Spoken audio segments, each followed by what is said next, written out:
mas ele acabou de nos comunicar que, por um imprevisto, não poderá comparecer. De modo que nós teremos também esse privilégio de ouvi-lo por mais tempo, né, numa conferência magna, em que teremos a chance de ouvir o seu pensamento, as suas ideias, as suas reflexões. Na verdade, Fausto, eu lia, antes de montar o programa, eu li um trecho que, de certa forma, me estimulou a propor essa mesa redonda. O texto diz o seguinte: a Constituição de 1988, em seu artigo 225, impõe ao Estado e à sociedade o dever de preservar e proteger o meio ambiente em todas as suas dimensões espaciais e temporais. O Poder Judiciário, como um dos poderes do Estado, possui a função proeminente de fazer valer esse comando constitucional e também o dever fundamental de fomentar a defesa e a proteção do meio ambiente. Ok? Nós sabemos que a proteção do meio ambiente é também dever do Estado, através das políticas públicas, mas nós sabemos da relevância e da importância do papel do Poder Judiciário nesse sentido. Vamos ouvir. Fique à vontade. Então, eu vou me sentar ali ao lado da professora Daniela.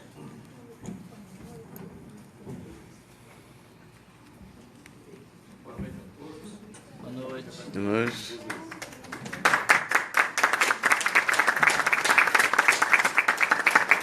Boa noite a todos. É um enorme prazer estar aqui, novamente aqui no curso de Direitos Humanos, promovido pelo César, que dispensa palavras. Realmente, a gente aprendeu a admirar um ao outro.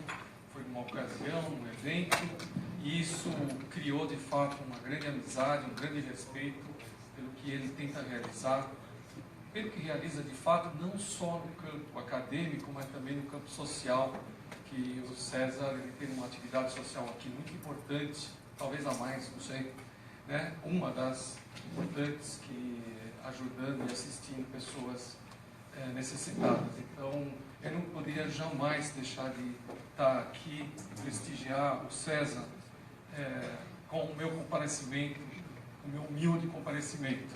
Eu fico muito grato de estar aqui. Eu sei que é um público que vem de diferentes lugares, partes, e é muito gratificante estar aqui. Infelizmente não vai estar o debate com o colega, mas não faz mal. A gente faz o que é possível e vamos descer um pouco sobre as ações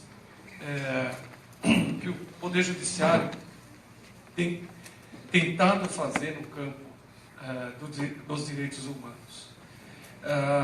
Eu costumo dizer que a hermenêutica, a interpretação do direito, é condicionada à geografia.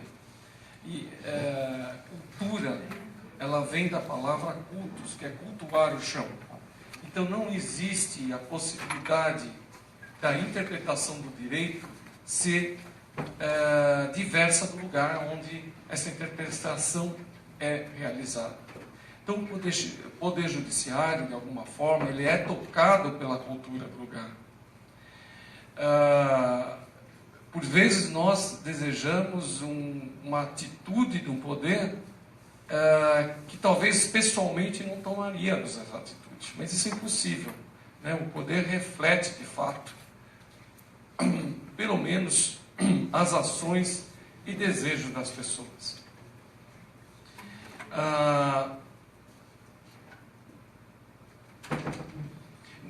Hoje em dia também, falando sobre as ações, as pessoas e os desejos, a gente vive um ambiente peculiar.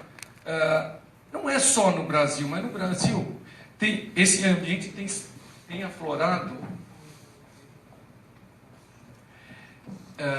diante de tudo que está ocorrendo, né? Das questionamentos que estão ocorrendo no campo da ética e da integridade. Até há pouco tempo, os poderes agiam e não tinham a reação da população, da maneira como ela reage hoje e da forma contundente com que ela reage. Antes havia a imprensa como fator instrumental entre a população e o poder e a população, mas a imprensa também era, uma boa parte dela, gestada por grupos de poder, grupos que estavam no poder ou que gostariam de estar no poder, então grupos menores, elitistas. O fenômeno que ocorre hoje em dia, que é o fenômeno da internet, é um fenômeno interessante, porque hoje existe essa democracia que a gente chama informal, que são as pessoas atuando de forma vigilante, de forma a denunciar fatos o tempo todo e contestadoras dos fatos a ponto de qualificar e a maioria das vezes desqualificar as ações das autoridades públicas. Então o poder formal ele acaba sendo contestado de forma informal, né? É muito natural e de maneira bastante presente perante os poderes. O que se deseja, de fato, é decisões, a gente vai falar do Poder Judiciário, decisões que são melhores explicadas, decisões que revelem compreensão dos fatos e atendimento às expectativas sociais minimamente esperadas pela população. Então, há expectativas legítimas, não é simplesmente o cumprimento e estabelecimento de vontades. Eu não sou juiz para atender vontades populares, pura e simplesmente, porque aí seria temerário, mas sim para atender as expectativas legítimas da população. Então, a população hoje ela quer ver resultado. Não se contenta com explicações complexas que, na verdade, revelariam agir em prol de grupos econômicos que não se justificam mais no mundo de hoje da democracia, que exigem um poder igual a todos. Então, decisões mal explicitadas não comportam mais no mundo de hoje.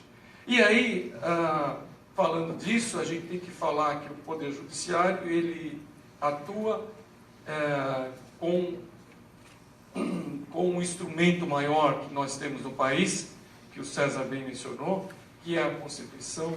Constituição não é um projeto de sociedade para o futuro, não é uma carta de intenções, é um projeto atual de sociedade. Então, aquilo que está escrito na Constituição tem que ser, de certa forma, viabilizado, tem que ser concretizada, porque isso atenderia, sim, às expectativas de todos. E a Constituição, logo no início, a brasileira, ela tem um preâmbulo que condensa os princípios. Aí, depois vem o artigo 1º, que trata dos princípios. Depois tem o artigo 2º, que trata dos poderes.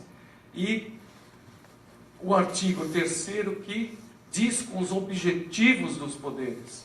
Então, esses 3 primeiros artigos, o preâmbulo é só condensação de princípios, depois tem os princípios. Na verdade, os 3 primeiros artigos, eles dizem muito mais do que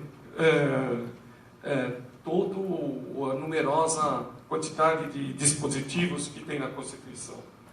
Então, com relação aos princípios, óbvio, princípio maior, princípio do princípio, estaria o princípio da dignidade da pessoa humana, artigo 1º, inciso 3º, que na verdade, a busca da eficácia e da efetividade como princípio indutor e unificador de todos os demais princípios. Então, é um princípio maior de tudo, né? E aí é um princípio perigoso, porque ao mesmo tempo que vale para tudo, ele também serve para tomar toda e qualquer decisão com base na abstração do princípio da dignidade da pessoa humana. E aí, por que eu falo que é perigoso? Eu vejo, às vezes, muitas decisões judiciais que são lastreadas nesse princípio, mas que vai contra a lei. Né? Às vezes tem decisões, os juízes se arvoram desse princípio para aplicar todo e qualquer regramento que supostamente atenda um interesse maior de direito humano. Né? E isso é perigoso também. Então, esse princípio maior tem que ser aplicado de maneira ponderada. Então, quando a gente vai e fala da Constituição e do princípio da dignidade da pessoa humana, você tem que falar necessariamente do devido processo legal. O devido processo legal é onde está o contraditório, a defesa e o equilíbrio entre aquilo que deve ser e a realidade dos fatos. Então, a ponderação é a palavra-chave, porque não se pode dar nada de forma absoluta. Nem se pode dar tudo para o direito humano, nem se pode dar nada do direito humano. Tem que haver equilíbrio entre o direito humano e o direito econômico. Não se pode ter nada absoluto. Absolutismo vai contra a ideia de democracia. Não existe nada que seja absoluto. E isso é importante. E é essa conjugação entre o direito humano, a atividade econômica, as expectativas da sociedade e a ponderação disso tudo é que vai dar a norma correta, vai dar a interpretação correta para um direito que não é tão fácil assim quanto possa parecer. Os direitos humanos, eu vou falar dos direitos humanos, vou falar do Poder Judiciário, estou falando aos poucos, ele pode ser maximizado ou minimizado. Tanto maximização quanto minimização são perigosos. Quando tudo se esbarra e se invoca os direitos humanos, ao mesmo tempo está se paralisando a teoria dos direitos humanos, ao mesmo tempo está tornando inoperantes a teoria dos direitos humanos, porque desacredita. As pessoas veem nos direitos humanos algo como um obstáculo às suas pretensões legítimas. Mas, por outro lado, quando se minimiza, quando dá o valor aos direitos humanos que deve ser dado, também é muito perigoso, porque tudo deixa passar. Então, volto à questão. A grande ponderação que deve ser feita é não dar ao máximo e muito menos dar ao menos. Não pode ser nada absoluto. Claro que a tendência é a atuação em prol, obviamente, dos direitos humanos, mas é em prol, não necessariamente dar aquilo em contraposição a algum outro direito humano. Nós tivemos diversas dimensões dos direitos humanos historicamente. Nós tivemos, no início, a liberdade, a propriedade, a segurança e resistência à opressão, como primeira dimensão dos direitos humanos, que depois evoluiu para o trabalho, lazer, cultura, saúde, educação. E, finalmente, evoluiu para o homem, a proteção dos direitos humanos, dos direitos coletivos. Então, existe uma evolução que não desmerece aquilo que foi no passado, mas que deve ser conjugada com o presente. E aí nós temos a Constituição estabelecendo regras e capítulos próprios do meio ambiente, nós temos lei própria sobre isso. Eu não quero cansar, porque tem gente que não é do Brasil e falar sobre a legislação específica, mas acredito que a legislação brasileira trata do meio ambiente, como deve tratar todo o país numa sociedade civilizada. Ou seja, atendimento ao princípio constitucional da necessidade da proteção do meio ambiente e, mais do que isso, do desenvolvimento sustentável, ou seja, a capacidade de satisfazer as necessidades do presente sem comprometer os estoques ambientais do futuro para as gerações futuras. E aí nós temos essa pequena introdução que eu quis dar sobre isso, sobre as ideias, para falar um pouco sobre a atuação do Poder Judiciário nessa área. Eu trabalho em São Paulo, no Tribunal Regional Federal da Terceira Região. É o Tribunal Federal de Segundo Grau que cuida de São Paulo e Mato Grosso do Sul. E existem algumas ações que estão sendo feitas que acho interessante trazer aqui como medidas favoráveis ao meio ambiente. Então, a primeira delas, que é uma medida, na verdade, nacional, mas que em São Paulo, desculpa falar, mas São Paulo é 55% de toda a movimentação dos casos da Justiça Federal no Brasil inteiro estão em São Paulo. Então, 55% é só o estado de São Paulo, em termos de número de feitos. E hoje, São Paulo detém 100 mil processos eletrônicos. Ou seja, os processos que antes eram físicos, em papel, passaram a ser meramente virtuais. Né? Tudo está no computador, tudo está na internet. Então não existe mais o ambiente físico, o papel. E eu pedi para fazer um cálculo, né? 100 mil processos eletrônicos em tramitação hoje representa 34 milhões de folhas de papel ou 1.700 árvores preservadas por ano. Isso agora, a gente está falando em agosto. Foi atingido em agosto a quantidade de 100 mil casos na Justiça Federal. Estou falando da Justiça Federal, né, gente? Mas quando você vai e apresenta isso a nível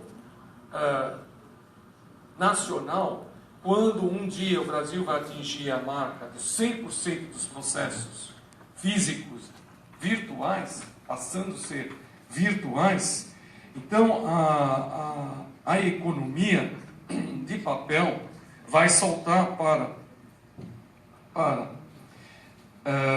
34 bilhões de folhas de papel, o que representaria 1.700.000 árvores preservadas em um ano, quer dizer, um período, né? Porque o Brasil tem, para quem não sabe, o Brasil tem ainda a estatística de dezembro de 2015, que é a estatística do CNJ, que não publicou atualizada de 2016. Em 2015, em dezembro, nós tínhamos 102 bilhões de casos correndo na justiça como um todo, federal e estadual. O que significa, cada 2 pessoas há um litígio. Né? É muito grande a quantidade. Então, tudo isso é uma ação administrativa da justiça que pouco a pouco está sendo adotada no mundo inteiro. Eu acredito que muitos países, a maioria dos países, está nessa toada de transformar papéis físicos em virtuais, e com isso vai ganhar muito o meio ambiente. Ganha o meio ambiente não só pela economia do papel, mas pela economia de etiquetas, de caixas, de transporte, de diesel, de transporte das pessoas, das partes, dos advogados que não precisam mais se transportar até o edifício do fórum ou do tribunal, e também os funcionários que não mais precisariam comparecer nos seus gabinetes, nos seus áreas de trabalho, porque também eu acho que eu fui o primeiro gabinete de São Paulo oficialmente a implantar o home office, ou seja, permitir que funcionários trabalhem em casa. Foi o primeiro gabinete oficialmente. Existia extraoficialmente alguns desembargadores deixando funcionários trabalharem em casa para evitar deslocamento. Não sei se vocês sabem, São Paulo é muito grande e às vezes a pessoa perde 2 horas. Então, para que perder 2 horas? A pessoa pode ficar em casa e produzir muito mais na sua casa do que vir até a justiça. Então, com isso, gerou economia de papel, economia de luz, de espaço, de elevador, etc, etc, etc. Não há dúvida que isso é uma questão de... tem tudo a ver com o meio ambiente, tem tudo a ver com menos pessoas na rua, com menos ocupação de transporte público, com ganho de tempo, menos poluição e mais.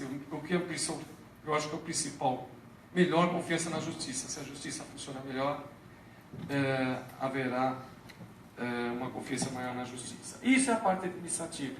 Depois eu posso voltar a falar de algumas medidas que eu tomei pessoalmente enquanto juiz de primeiro grau. E aí nós temos também as decisões judiciais do judiciário brasileiro, que tem consagrado, de fato, princípios norteadores do licenciamento ambiental, e aos poucos esses princípios vão sendo reafirmados por jurisprudências que vão se repetindo. Então, existem várias decisões falando do princípio da prevenção, da necessidade de agir antecipadamente de forma a evitar a ocorrência do dano ambiental. Existem várias decisões. Existem decisões do judiciário onde, em ações civis públicas e ações populares, ou seja, ações civis públicas que visam reprimir abusos, ela visa a condenação em dinheiro ou a determinação de uma obrigação de fazer e de não fazer, tutela interesses difusos, coletivos ou individuais homogêneos. Então, mediante a ação civil pública, tem conseguido satisfazer o interesse ambiental, como se tem conseguido também satisfazer o interesse ambiental com a ação popular. Ou seja, qualquer um do povo pode manejar essa ação nos atos lesivos ao patrimônio, ao meio ambiente ou patrimônio histórico-cultural. Patrimônio público, moralidade administrativa, meio ambiente, patrimônio histórico-cultural. E aí há decisões, não só do princípio da prevenção, mas também no caso da precaução, que é bastante interessante, algumas decisões que falam que mesmo que não haja certeza científica sobre a ocorrência de um dano ambiental, não pode ser utilizado como argumento para deixar de lado a adoção de medidas preventivas.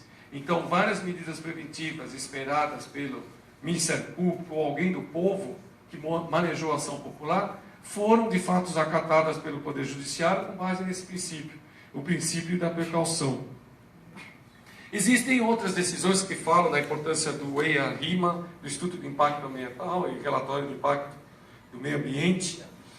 E eu acho que o mais interessante nos últimos anos de decisões judiciais em prol dos direitos humanos seria a responsabilidade de reparação do novo adquirente de uma propriedade, mesmo quando essa propriedade, ao ser adquirida, já estava deflorestada. Então, essa decisão foi um virar de página da Justiça. Na verdade, foi o STJ, Superior Tribunal de Justiça em Brasília, que responsabilizou um novo adquirente por danos ambientais pré-existentes, porque até então entendia-se que só poderia responsabilizar alguém quando haveria um nexo causal entre aquele novo adquirente e a área deflorestada. Então, eu acho que isso foi um primeiro passo de uma grande virada de página no país, em termos jurisprudenciais. E aí a gente toca naquela questão que eu falei no começo, né? Paradoxal, a sociedade paradoxal brasileira. Nós, o Brasil se produz muito cana-de-açúcar, para a produção de cana-de-açúcar há muitas queimadas, a queima da palha da cana-de-açúcar, e, na verdade, para a queima dessa cana-de-açúcar deveria ser determinante, deveriam todos fazer, obter, melhor dizendo, as licenças ambientais. E isso, nem sempre, quase sempre a gente não observa, ou quando a gente observa, verifica de maneira tímida e não eficaz. E aí cabe à justiça atuar de novo nesse campo. E aí qual seria a atuação nesse campo? Com a responsabilização criminal.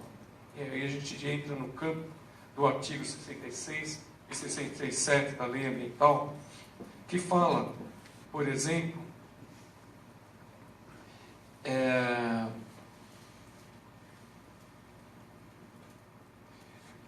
quando não há a autorização ou permissão para as atividades e a pessoa pratica o ato a si mesmo. Então, isso estaria na lei. E à medida que o Poder Judiciário vai apertando, vamos dizer, o parafuso, vai tornando mais rígida a legislação ambiental, o Poder Legislativo tende a afrouxar de outro lado. Existe um projeto de lei no Congresso, da autoria do senador Romero Jucá, que diz que o projeto é 654/2015, que diz que o prazo de concessão de licenciamento deve se dar no prazo de 8 meses, mas que, vencido esse prazo, ficaria tacitamente autorizada a atividade econômica naquele lugar. Isso é um absoluto retrocesso se vingar efetivamente essa questão. Ou seja, é sempre assim, né? O judiciário tentando de um lado, certo ou errado, mas tentando, sem querer entrar nos méritos polêmicas que está dando hoje, né? Mas, bem ou mal, eu acho que o saldo é positivo da justiça, tentando combater a corrupção no país, e, de outro lado, a gente vê o Congresso tentando trabalhar contra e destruir tudo que funciona. Outra questão que é interessante, que evoluiu na jurisprudência, é a responsabilidade das pessoas jurídicas, das empresas, penalmente. Antes, diante do que estabelece a lei ambiental brasileira, o STJ entendia que só poderia ser responsabilidade uma empresa por um crime ambiental se houvesse responsabilização da pessoa física representante que atuaria em nome dessa empresa praticando o crime ambiental. E havia várias decisões nesse sentido do STJ, eu tenho todas elas aqui, nesse sentido. No início, na verdade, havia decisão que a responsabilidade penal da pessoa jurídica era incondicional, porque pessoa jurídica não cometeria crime, sempre por meio de pessoa física. Aí entra na teoria, né, da responsabilidade penal. E aí havia corrente que falava que só pode cometer o crime a pessoa jurídica se uma pessoa física for responsabilizada conjuntamente com ela, porque ela agiu em nome da pessoa jurídica. E existia uma terceira corrente que estabelecia que não, basta a responsabilidade pode ser de um ou de outro, não precisa condicionar uma responsabilidade com a outra, porque a legislação brasileira, quando contempla no artigo 225, parágrafo 3º, a responsabilidade penal das empresas pelos danos ao meio ambiente, ela não faz condicionar a responsabilização da pessoa física. Pelo contrário, ela fala que a responsabilidade de um e de outro é independente. E a jurisprudência para mudar levou um tempo. Vejam, 2007, 2009, era sempre considerado condicionado a responsabilidade de um com o outro. E aí houve a decisão da ministra Rosa Weber, a STJ. Essa decisão foi realizada em 2013, mais recente, em que houve, num caso, o derramamento de 4 milhões de litros de óleo cru em 2 rios do Rio Paraná, e as pessoas físicas que seriam as responsáveis por esse ato, elas tinham sido seus processos trancados por habeas corpus, e só restaria a responsabilidade da empresa, que no caso era a Petrobras. E o Supremo, por meio da ministra Rosa Weber, em 2013, tomou uma decisão, e essa decisão foi por uma maioria, acompanhada pelo ministro Barroso e Toffoli, sendo vencido o Marco Aurélio Fux, determinando que a entidade coletiva as empresas, poderiam sim ser responsabilizadas, porque não haveria essa condicionante na Constituição. E aí a ministra fala que violaria a Constituição condicionar a responsabilização da pessoa jurídica a uma identificação e manutenção na relação jurídico-processual da pessoa física ou natural. A Carta Magna não exige que a pessoa jurídica seja obrigatoriamente denunciada em conjunto com as pessoas físicas. Eu há muitos anos atrás, quando eu defendi minha tese em São Paulo sobre a responsabilidade penal da pessoa jurídica, eu defendi em 98, a minha banca era toda contra. Eu só defendi em 98 porque a USP demorou para marcar, mas a minha tese tinha sido escrita em 96. E aí até que cheguei na USP, falei, vocês não vão marcar minha tese? Porque eu queria defender minha tese. E naquela época, quando você falava em responsabilidade da pessoa jurídica penalmente, era considerado um assinte jurídico. E isso, pela minha felicidade, né, para meu agrado, evoluiu. Tanto é que, quando a gente fala em combate à corrupção, que nos Estados Unidos é muito presente o combate, a condenação das empresas, isso acabou chegando no país, no Brasil, de alguma forma. E vocês devem ter ouvido falar, a lei anticorrupção é uma lei civil, mas que responsabiliza as empresas pelos atos de corrupção cometidos. E por que é uma lei civil? Eu me lembro dos debates porque se imaginou que qualquer tentativa de introduzir no Brasil a responsabilidade penal no campo econômico, haveria aqueles que iam defender, não, na Constituição só permite a responsabilização das empresas na violação do meio ambiente, o que é uma tese que eu discordo, porque eu acho que tem o artigo 173, parágrafo 5º, que fala também, no caso de violações da ordem econômica, as empresas podem ser punidas, independentemente das pessoas físicas, e aí estaria uma brecha para a responsabilidade criminal no campo econômico, no campo, por exemplo, da corrupção.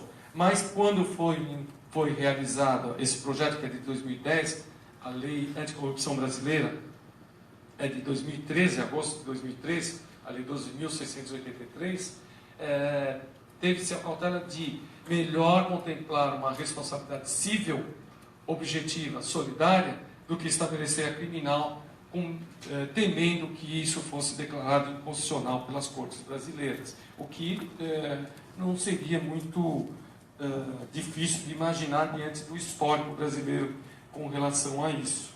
Mas, enfim, o fato é que existem decisões importantes nessa área e estão sendo confirmadas finalmente pelo Judiciário brasileiro.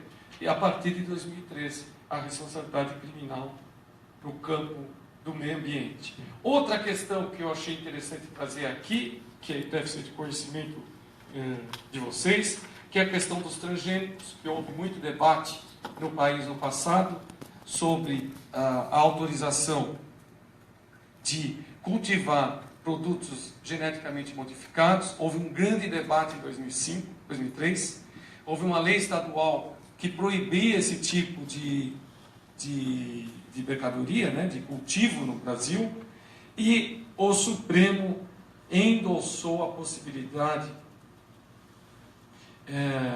declarando constitucional a manipulação genética e mais. E quando for para fins de pesquisa, né, a utilização de células tronco.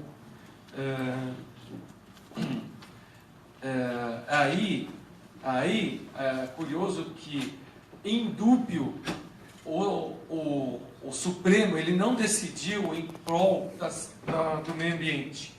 Em dúvida, ele decidiu em prol da ciência, que, por sua vez, atenderia o interesse humano, a dignidade. É muito falado aqui a dignidade da pessoa humana nessa questão. E a outra questão polêmica que tem sido invocada no Brasil, em termos de judiciário, é a questão da lista suja aquelas empresas que acabam sendo flagradas com trabalho escravo, elas figurariam numa lista que é publicada pelo Ministério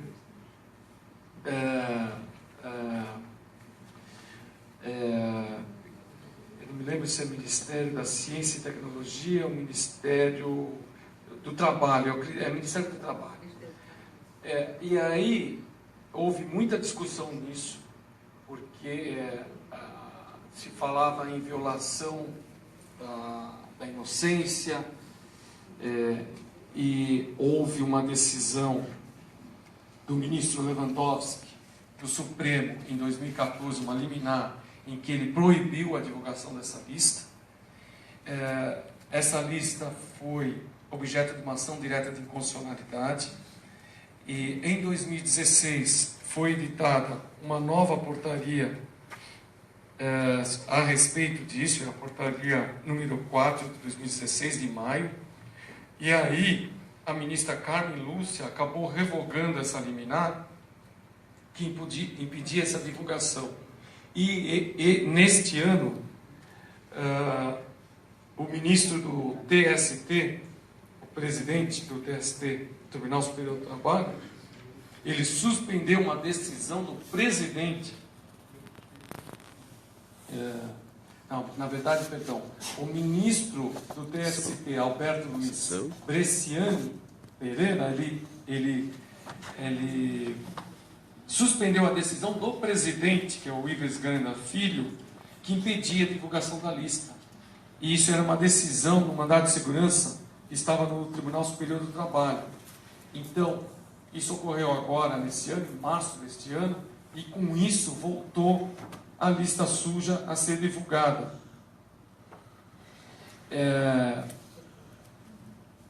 Por que isso é importante? O que existe hoje nas áreas ambientais protegidas pela União,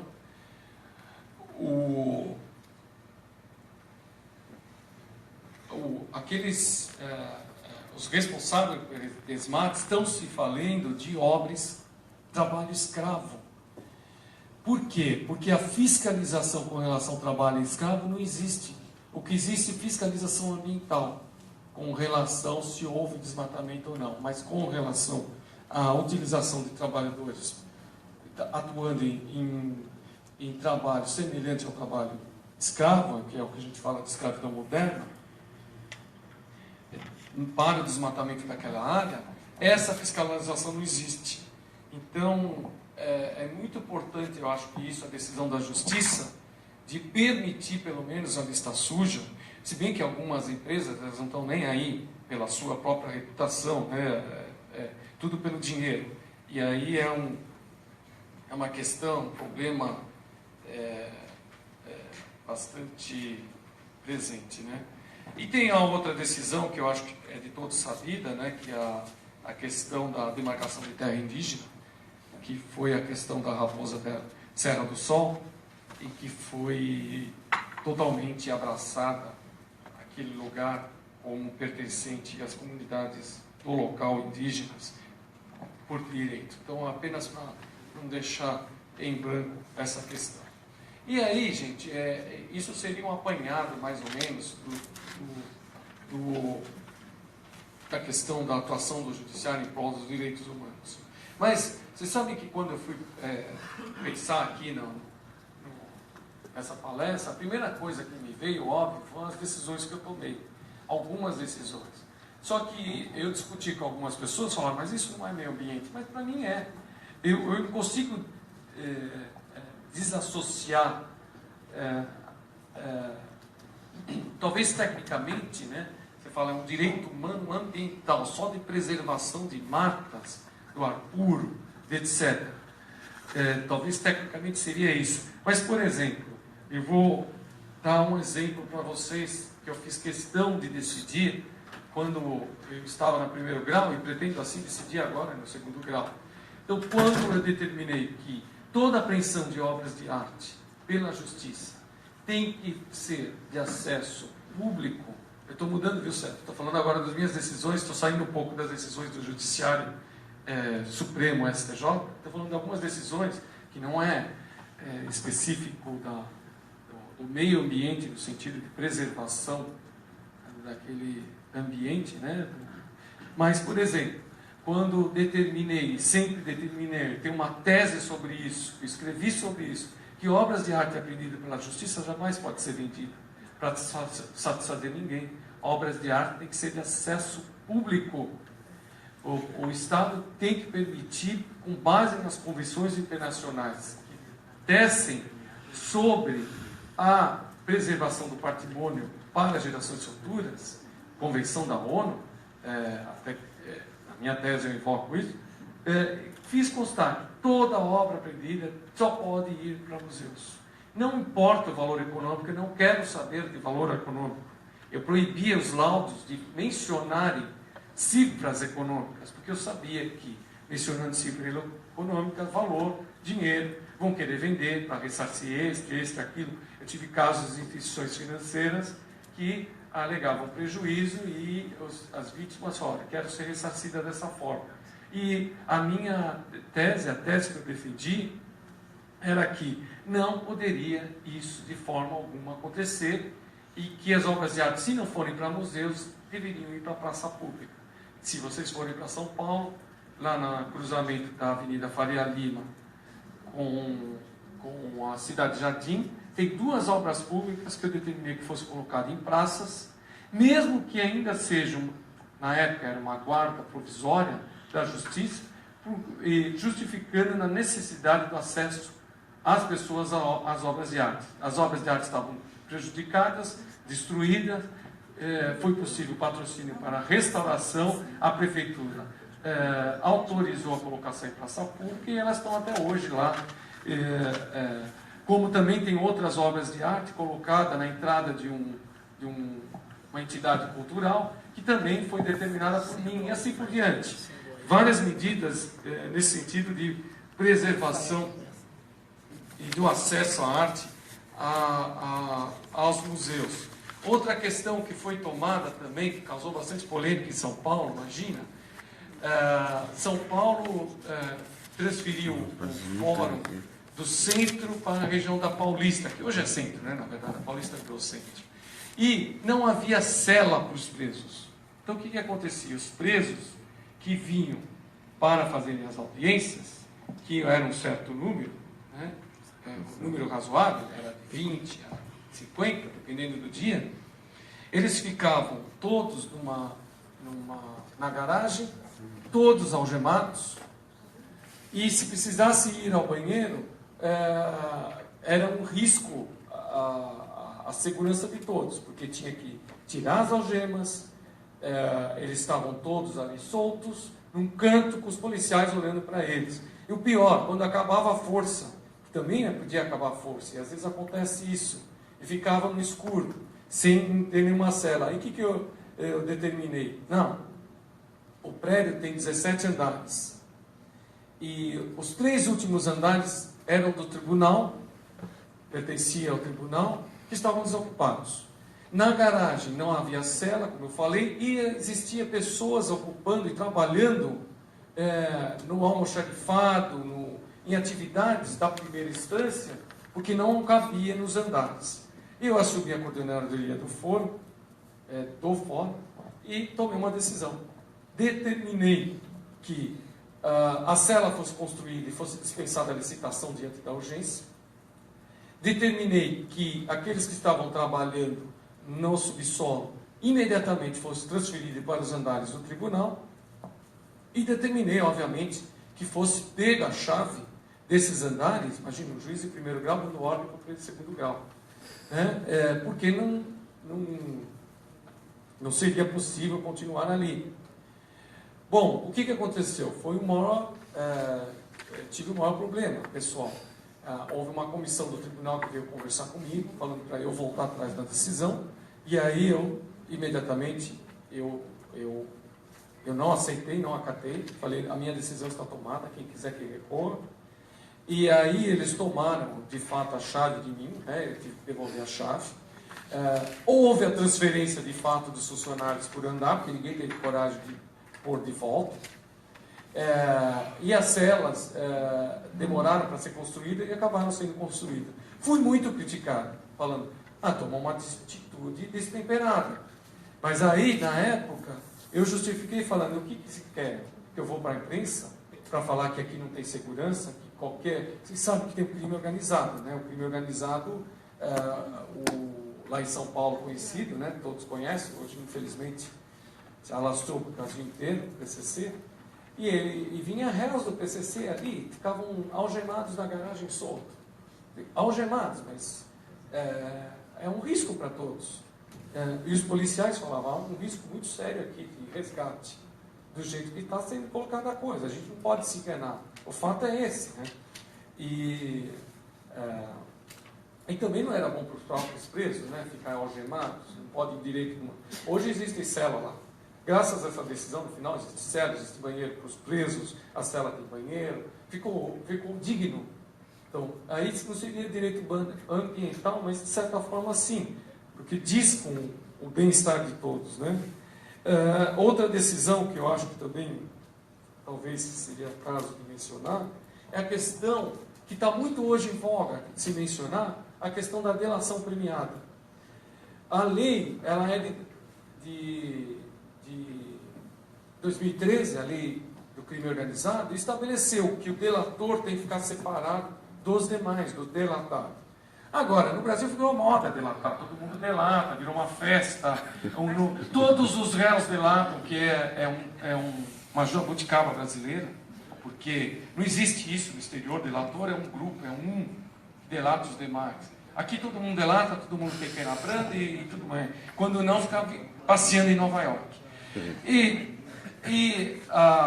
Quando as delações foram realizadas no passado, não tinha essa lei. Mas mesmo assim, havia a prática da delação premiada com um esforço lá da vara especialidade da sexta vara. São Paulo fazia o Moro, mas cada qual do seu jeito.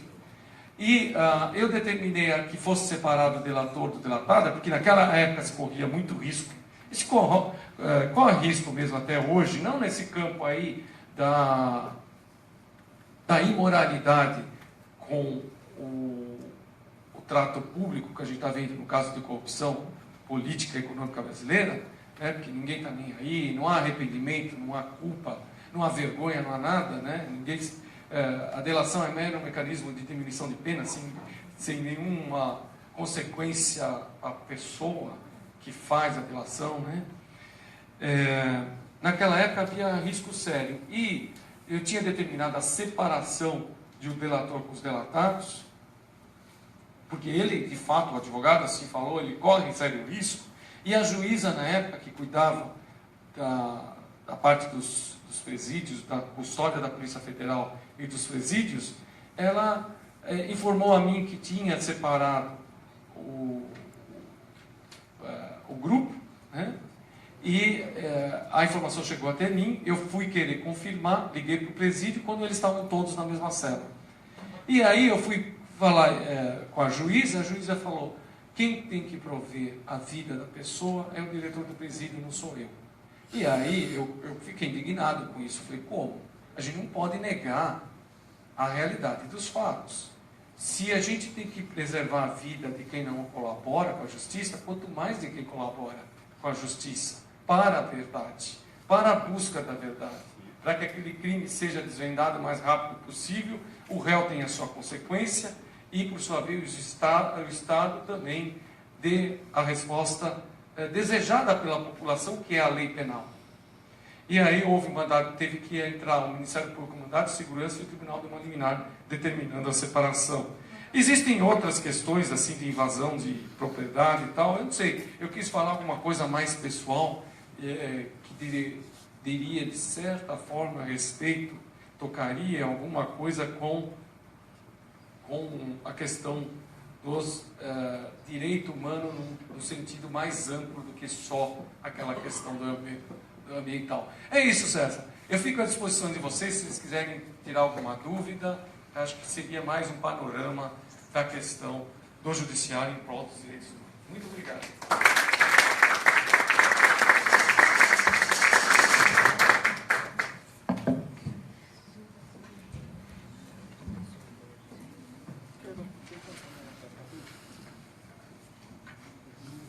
Ok, vamos abrir espaço para alguma pergunta que vocês queiram fazer.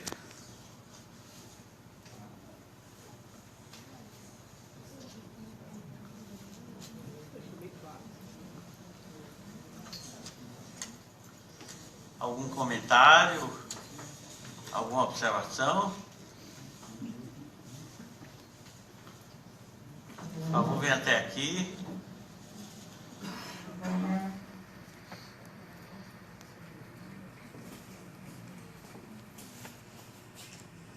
Boa noite, professor. É um prazer estar aqui na sua presença. A minha dúvida é mais em relação a essas ações do judiciário, quando o senhor fala em equilíbrio entre a necessidade que a gente tem numa evolução econômica e esse processo para também não retirar das futuras gerações a questão ambiental. E minha pergunta é, como o senhor vê o poder judiciário, como ele pode atuar sem atuar de uma maneira ativista, mas de uma maneira legalista nessa visão? Obrigado.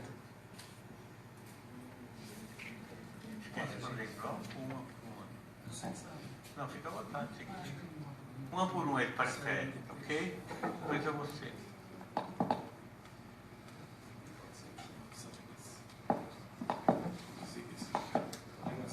Tá ligado aí. O que eu falo aqui? Okay. Olha, na verdade, quando a gente fala do ativismo judicial, na verdade a gente está falando da inatividade dos outros poderes. Os outros poderes, o que existe hoje no Brasil é um colapso institucional absoluto e um blackout político que faz com que floresça a necessidade do que o último bastião para responder às expectativas que eu falei da população se resume no Poder Judiciário. Agora, você falou bem, né, a questão ativismo, abstração de princípios e legalidade. Esse é um grande problema que a gente tem hoje no Brasil. Por força da nossa história e da ditadura, o brasileiro ele enaltece a Constituição e a lei não tem mais valor no Brasil. Então, muitas interpretações são feitas com base na Constituição, apesar da legislação, às vezes, exigir certa condicionante, exigir isso dentro da normalidade institucional. Então, houve uma lei aprovada no Congresso, que é razoável, etc. Mas aí vai só no princípio que vira um guarda-chuva para tudo e a pessoa começa a agir conforme a sua consideração pessoal.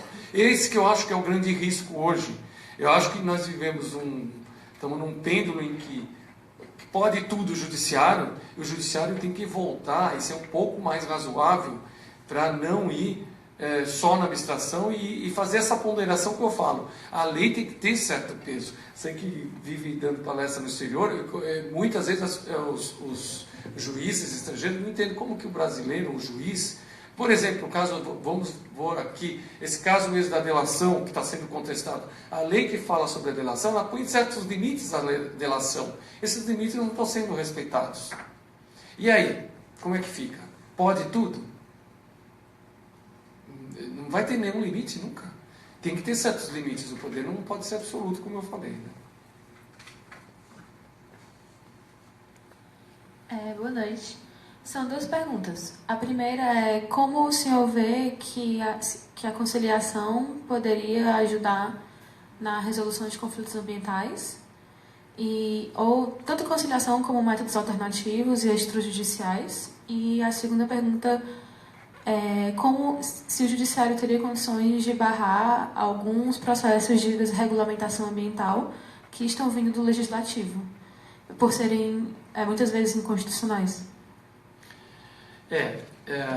Eu acho que o judiciário ele vai ser instado, certamente, se passar esse artigo que eu falei, desse projeto de lei que fala que tem como tácita aprovação, se não for verificado em 8 meses, isso certamente o judiciário vai ter considerações e vai levar em consideração o princípio da necessidade da preservação do meio ambiente para gerações futuras. Com certeza ele vai se manifestar sobre isso. E a primeira pergunta, qual que era mesmo? Métodos alternativos. Ah, sim. Com relação à conciliação, a conciliação vai ser possível dentro de determinados limites. Quando a gente vai falar de áreas públicas deflorestadas, não tem o que conciliar. A não ser a conciliação, ela pode se dar da seguinte forma: a recuperação daquela área, ao invés de se dar de forma imediata, tem que levar uma ponderação para falar, olha, diante da capacidade daquela pessoa de fazer a recuperação, mas essa recuperação não se pode abrir mão por conta da necessidade para gerações futuras. Eu acho que a conciliação é sempre possível desde que não esbarre no interesse público que é preservado na questão do meio ambiente. Mais alguma pergunta? Ricardo.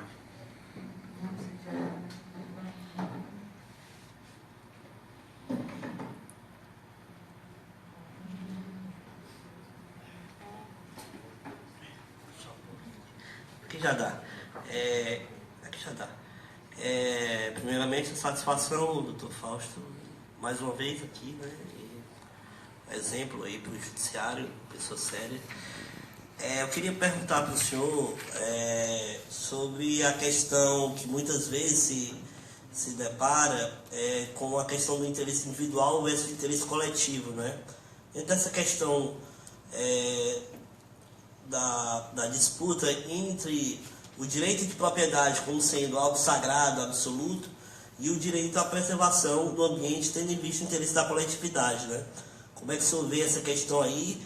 E se o senhor considera que o coletivo tende o interesse público coletivo tende a prevalecer, ter maior peso sobre o interesse individual de um suposto interesse de construir?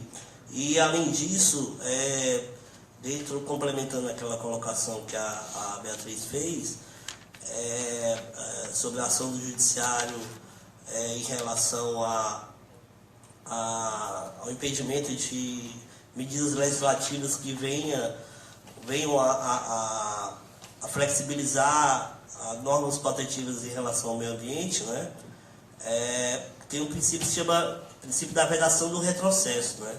Em matéria ambiental, que inclusive hoje é algo premente, né? E eu queria saber a opinião do senhor sobre isso, né? Obrigado. Muito bem. Olha, é interessante essa questão do direito de propriedade com interesse público. Eu não sei, eu responderia da seguinte forma: quando a gente fala do direito da maioria, você teria em razão de proteger a maioria, você abstraria o direito da minoria? Não. Então, eu acho que quando a gente fala em democracia, é a preservação do todo, do interesse da maioria, mas preservando a minoria. Então, eu acho que o direito, o coletivo, você tem que preservar o coletivo. Você não vai aniquilar o direito de propriedade. Como? Indenizando, se for o caso. Você vai tirar a pessoa daquela propriedade porque pertenceu isso, aquilo, tudo bem, mas seja indenizada. Você está, de certa forma, prestigiando o direito de propriedade e, principalmente, o interesse público. Eu acho que é a ponderação aí de valores que vai, e jamais abstrair um para favorecer o outro, porque a Constituição consagra ambos, né? E a última pergunta, desculpa, eu estou meio cansado, eu acho que todos nós, né? A vedação do retrocesso. Não, sim, a vedação do retrocesso é um princípio, né? E esse princípio é o que vai ser invocado, certamente, nas futuras leis que forem ser aprovadas, né? A lei tem que ser razoável e tem que ser compatível com um determinado momento. O que a gente tem que entender, o que vem a ser retrocesso. Essa que vai ser a grande discussão. Porque retrocesso de pronto é fácil de a gente interpretar. Talvez vai ter que ser um estudo mais aprofundado para dizer se de fato é retrocesso algumas condicionantes legais, tendo em vista isso, da realidade que permitiu isso, aquilo. Então tem que ser feito um estudo aprofundado e não simplório de considerar toda e qualquer medida como já de pronto retrocesso. Mas é óbvio que a gente tem que sempre ter que o meio ambiente tem que ser preservado a qualquer custo, no limite das coisas. O meio ambiente tem que prevalecer. Mais alguma pergunta?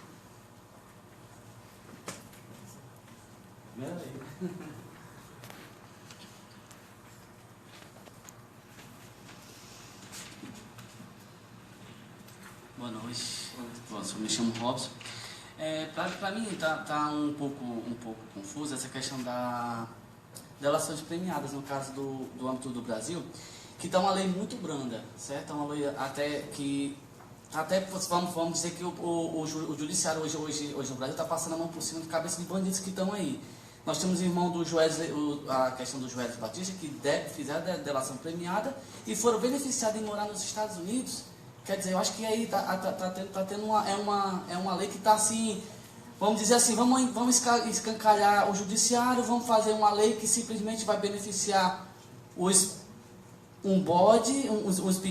pequenos empresários, enquanto os grandes a gente vai deixar bem livre, vai deixar os cara fugir para fora e utilizar o dinheiro roubado, que foi roubado do Brasil. Como é que o senhor avalia essa questão que está na mídia?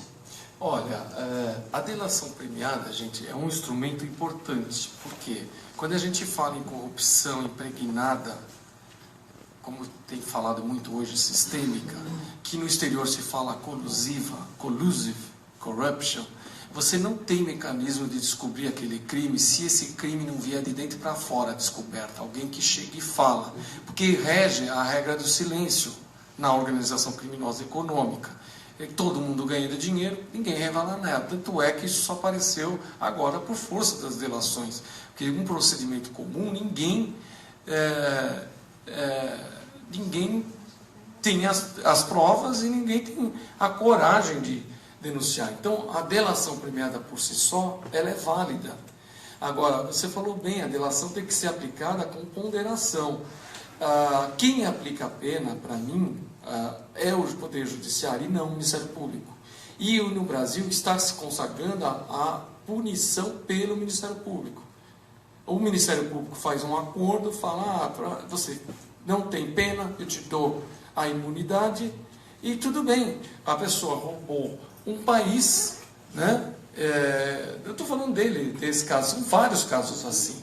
Então, quando o juiz vai homologar a delação, ele tem que entrar nesse mérito se a pena é compatível com a gravidade do delito, porque a pena no direito penal, ela visa prevenção do crime, prevenção de todos, em geral, e prevenção especial, aquele que cometeu não vai mais cometer por estar supostamente arrependido, que não é o caso, a gente não vê arrependimento. Então, quando o juiz homologa, ele tem que entrar nesse mérito. Mas não pode entrar nesse mérito porque o juiz está tornando parte. Quando o juiz aplica a pena, numa sentença, ele está, de certa forma, assumindo uma das partes como verdadeira. Então, ele está se tornando parte. Eu concordo que condenar o Ministério Público tem razão. Então, eu estou assumindo a razão do Ministério Público. Não é que ele se tornou parte, ele dá razão à parte. Se a pessoa vem e fala, vou confessar os fatos e vou denunciar outros, o juiz não tem mais que fazer nenhum trabalho, é aplicação de pena. E isso não torna o juiz parte ou parcial se ele simplesmente fala, não, você não pode ficar em Nova York passeando. Sinto muito, não concordo com essa cláusula. Tem que mudar a cláusula, tem que cumprir um mínimo de pena no Brasil. Isso tudo, como está tudo muito explosivo, é novo, é um fato que tomou de surpresa tudo e todos, e se quer a todo custo viabilizar a punição, está se deixando outros sem punir. Talvez é o começo da aplicação efetiva da delação. A delação correu só o risco de ser considerada inconstitucional. Foi a realidade que mudou e o pragmatismo que mudou e forçou uma interpretação do Supremo Tribunal Federal. Então, eu acho que tudo isso vai ter que ser discutido mais à frente, de uma maneira mais cautelosa. Ou seja, e não obstante algumas delações talvez criticáveis, a delação por si só como instituto, é a seu ver, extremamente válida. Sim, a delação ela é útil para todos, ela é ética. Por que ela é ética? Muita gente fala que não é ética. Ela é ética porque ela atende à proteção do bem jurídico. Quanto mais rápido se sabe a verdade, mais rápido você vai aplicar a pena, mais rápido a legislação é aplicável e supostamente vai evitar que outros cometam crime. Então ela é válida. A regra do silêncio, que o Estado não pode, a traição, porque isso seria, porque os advogados sempre invocam isso seria endossar a traição pelo Estado. Essa regra do silêncio é a regra do criminoso, não é a regra do Estado. O Estado tem uma visão utilitarista, é útil, e até porque também economiza tempo, economiza luz, meio ambiente. Por que não? O meio ambiente está sendo poupado, menos energia, sim, menos audiências, menos testemunhas que tem que se deslocar, porque se a pessoa confessa, por que eu vou ouvir um monte de testemunha? Eu tive casos lá antigamente, que eu fazia as delações como juíza, né, que eu falava para o Ministério Público, para a defesa, por que vocês vão arrolar tudo isso de testemunha? O réu já confessou. Falava, pode desistir de quase todas as testemunhas. Não tem por que ficar ouvindo. Se o réu falou, o fato é verdadeiro, eu estou acusando X, Y, Z, não tem por que ouvir testemunha para essa pessoa. Então você vai economizando tempo, dinheiro, energia, o meio ambiente agradece. Muito bem.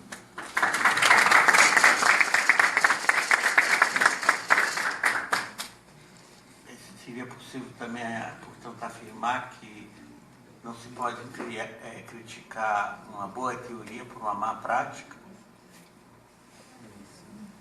É interessante isso. Por causa, muitas vezes alguém defende certa posição e por ser essa pessoa a gente tende a ir contra, porque sabe que é uma autoridade, alguém está defendendo por interesses escusos. É esse que é o problema hoje. Quando você critica a delação premiada feita pelo MP, você corre o risco de destruir uma operação.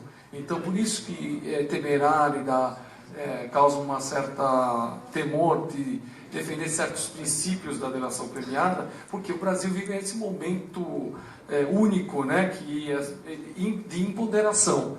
Então, a discussão vai ter que vir acadêmica.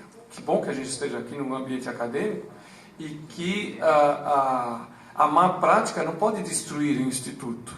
A má prática ela tem que fazer o aperfeiçoamento desse instituto, que é válido no mundo inteiro. E por que aqui não seria? Miguel Anônimo, por favor. Embora a senhora seja professora, uma das mais destacadas do curso, fazê-lo como todos os demais, aí no microfone. Bom, boa noite. Boa noite. É um prazer tê-lo aqui. E eu vou ousar, com toda a humildade, discordar por alguns pressupostos. E eu gostaria, por favor, que o senhor os rebatesse com toda a sua experiência, já que falo de um universo que não é o do direito penal e que tampouco é do direito constitucional. Falo da perspectiva de direito internacional de direitos humanos e dos estudos que tenho sobre a perspectiva da conexão entre o Estado penal, a democracia e a efetividade de direitos humanos a partir de aí. Então, vou usar então do privilégio que o professor César me deu de falar um pouquinho mais que os meus, que os nossos colegas aqui, para tentar expor e formular uma pergunta que nos pareça assim hábil de dialogar. Parto do primeiro pressuposto, como o senhor mesmo colocou, de que a democracia tem os seus elementos, não é? Um deles é justamente a do princípio da inocência, a partir do qual esse Estado penal que se instituiu no Brasil, em especial a partir do movimento gerado pela delação premiada, vale não só ele, mas a partir dele, não é? E, de uma certa forma, essa certa fobia social por uma resposta, seja ela qual seja,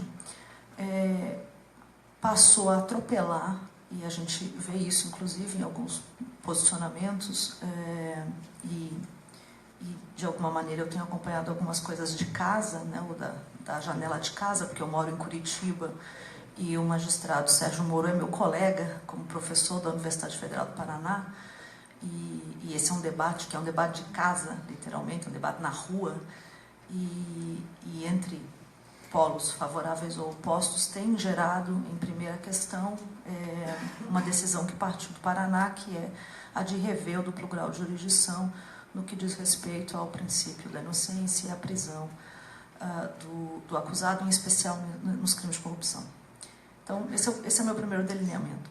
O segundo é de que a delação premiada, dentro da perspectiva que o senhor colocou muito bem, de que o delator confessa o crime e, a partir daí, o magistrado lhe compete aplicar a pena, ainda que com determinadas vantagens. Agora não lembro como chama, em especial no direito penal, as majorações de penas, então, por favor, me corrija. Em razão da delação, o que a gente tem sentido no Brasil é que, como o delator confessa o seu crime a partir... Então, isso é importante destacar, que principalmente nos casos mais midiáticos, mas também nos pequenos casos, o que se viu foi que esse delator, com raras exceções, não confessa o seu crime de pronto. Ele é acusado, há toda uma investigação, há provas robustas contra ele, e quando ele se vê à beira do abismo, aí sim, ou seja, o Estado já teria condição de condená-lo. Mas aí sim, ele faz um acordo de delação premiada, então, na verdade, o Estado está perdendo, porque poderia condená-lo com as provas que já tem, mas reduz esse impacto para ouvi-lo falar de outros. E pior, é aí a minha questão, ou seja, o Estado passa a admitir que, porque ele confessou aquilo que, na verdade, já estava provado, ou que pelo menos já havia indícios muito fortes, e a nossa mídia...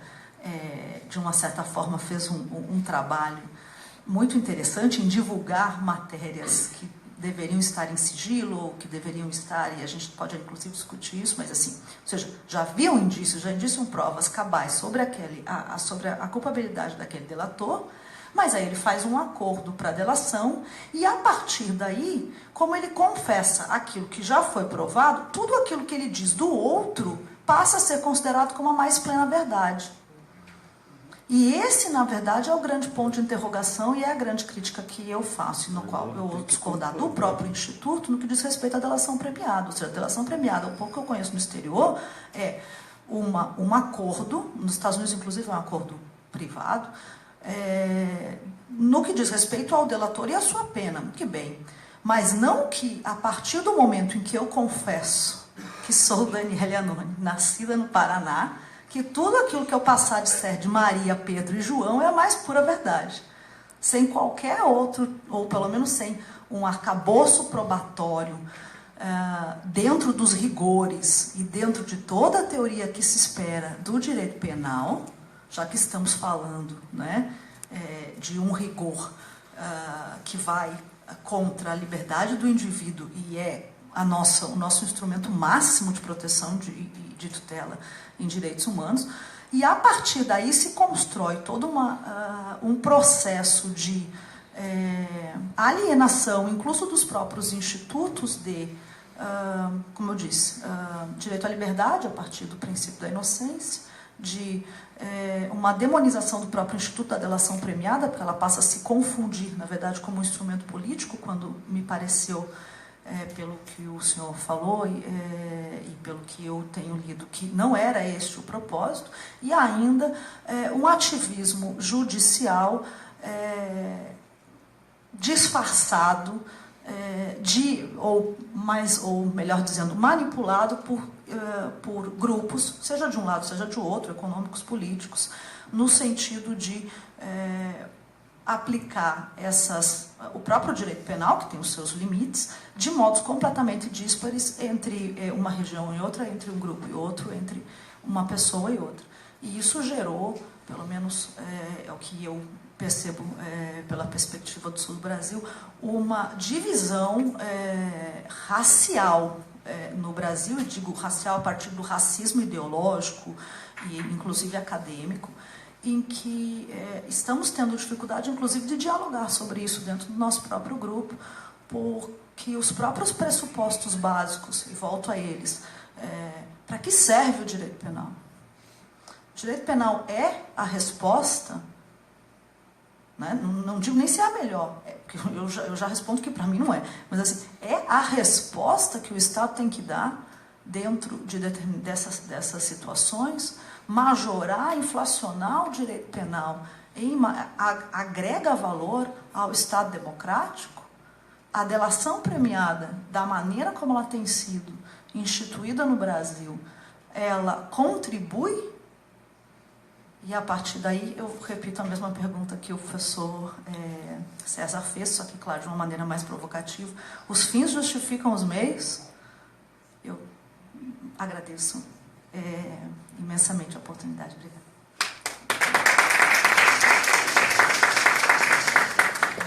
Olha, gente, não se pode negar a realidade. Que existe, que o direito penal está sendo inflacionado, não está sendo inflacionado, está sendo aplicado, que sempre foi aplicado. A delação premiada, ela é um instrumento válido em qualquer país do mundo, e o delator, quando ele fala, ele tem que admitir os fatos e revelar fatos de terceiros. Então ela é interessante para o Estado, porque o Estado não se contenta só com a pessoa, o diretor da Petrobras chegar e falar, eu corrompi, recebi dinheiro. Não basta isso, tinha que ir no fundo da organização criminosa, seja ela de que partido for, seja em que momento for. Os requisitos da delação premiada primeiro, a credibilidade intrínseca de quem fala. Quem fala tem que trazer elementos convincentes, coerentes, que tem de vista a sua posição, a sua função, etc. E tem os requisitos extrínsecos, ou seja, aquilo que ele fala não basta, ele tem que preservar o princípio da inocência do delatado. Agora, o que ele fala vem sendo comprovado por documentos. Agora,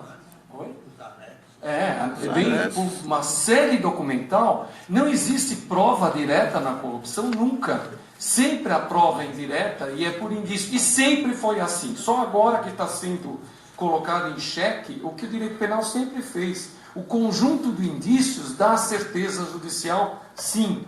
Agora, não cabe a mim, eu não estou aqui para defender Sérgio Moro, mas as decisões do Sérgio Moro têm sido confirmadas por outras cortes. Está todo mundo conspirando contra este ou aquele grupo de pessoas? Claro que não. O fato está aí para dizer que é real. Agora, não há perseguição. O que existiu foi o afloramento de fatos que estavam escondidos. Agora, eu não estou com o caso em si. Você falou com base na imprensa, e eu estou falando com base na imprensa. Quem tem o caso não é o Sérgio Moro, é o Sérgio Moro, é o Tribunal da Quarta Região, é o STJ e é o Supremo. E se todos esses estão conspirando contra um grupo determinado, vai me desculpar, né, gente? Não dá para acreditar em teatro, que não é assim. Agora,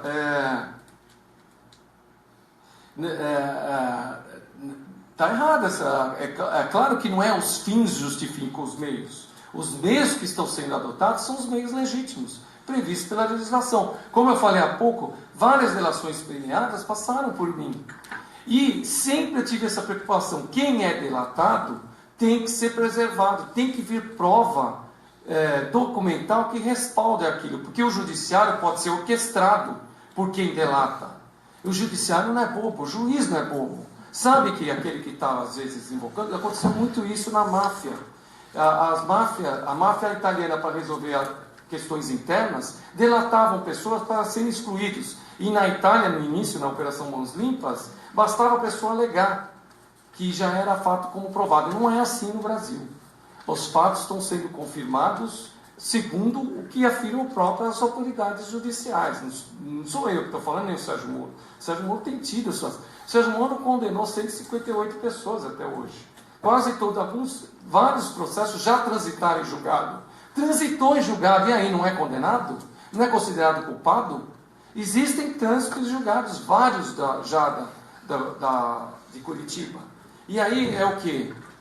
E aí não é condenação? Aí não vale isso como prova? O que mais precisa?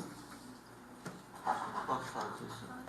Quando eu fiz a afirmação que não se pode criticar uma boa teoria por uma má prática, eu não estava generalizando.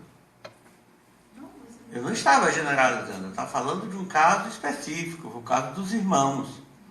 Porque eu sou favorável, eu defendo a delação premiada e o fiz na OAB de São Paulo, tendo ao lado o Luiz Flávio Borges Turso, que é um grande amigo meu, que é absolutamente contrário à delação premiada, como são quase todos os advogados militantes desse país.